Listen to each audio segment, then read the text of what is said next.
Hello friends, welcome back to my channel once again.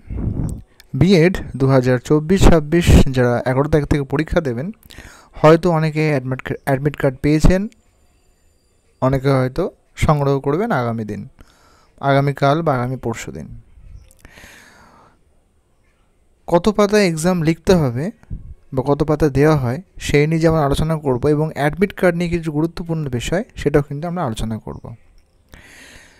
বিএডের ক্ষেত্রে OMR sheet নিয়ে তো অবশ্যই আলোচনা করেছি। আপনাদের যে ওএমআর সিটটা দেওয়া হয় সেটাতে টোটাল 16টা পেজ দেওয়া হয়, 16 পেজ।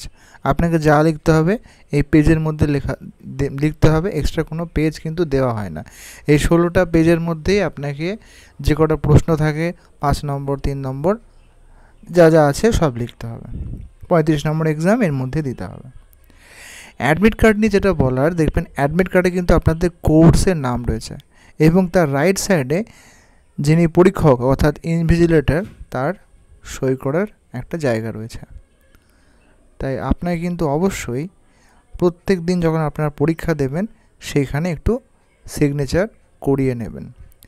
প্রিন্ট আউট যখন করাবেন একটা কথা বলি, অবশ্যই কিন্তু কালার প্রিন্ট আউটটা করাবেন, একটু সুবিধা হয়। একটা কপি নিয়ে যাবেন আর একটা কপি অবশ্যই আলাদা করে রেখে দেবেন। আরেকবার বলছি, প্রত্যেক দিন পরীক্ষা দেওয়া হয়ে গেলে সাধারণত সবাই সই করেই দেন পরীক্ষক, কিন্তু অনেক সময় হয়তো ভুলে যেতে পারেন, সেক্ষেত্রে আপনি সই করে নেবেন। অনেকে বলবেন হয়তো এতে লাভটা কী আছে।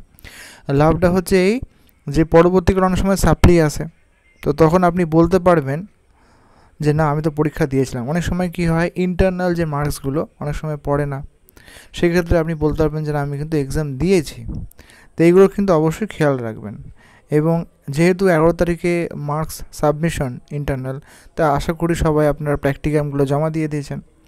এই সামান্য কিছু সতর্কতা বা সাবধানতা থাকলে আপনাদের কিছু ভুল হবে না। চেষ্টা করবেন সংক্ষিপ্ত উত্তর লেখার এবং পরীক্ষা হলে সঠিক সময়ে আপনাদের পৌঁছানোর চেষ্টা করতে, যাতে কোনো সমস্যা না হয়। রেজিস্ট্রেশন কার্ড এখনও পর্যন্ত আসেনি, কিন্তু অ্যাডমিট কার্ড নিয়ে অবশ্যই আপনারা যাবেন। যদি কারো অ্যাডমিট কার্ড নাম্বার পেন্ডিং থাকে, রেজিস্ট্রেশন নাম্বার পেন্ডিং থাকে, তার মানে হয়তো কিছু সমস্যা রয়েছে, আপনারা মাইগ্রেশন দেওয়াটা চেষ্টা করবেন। আগামী পরীক্ষার মধ্যে কিন্তু আপনাদের যে অরিজিনাল মাইগ্রেশন সার্টিফিকেট অন্য ইউনিভার্সিটির, সেটা কিন্তু সাবমিশন করার চেষ্টা করবেন। ছোট্ট একটি ভিডিও, যদি হেল্পফুল মনে হয় অবশ্যই লাইক করবেন এবং সাবস্ক্রাইব করতে ভুলবেন না। যদি কোনো কমেন্ট থাকে জানাবেন।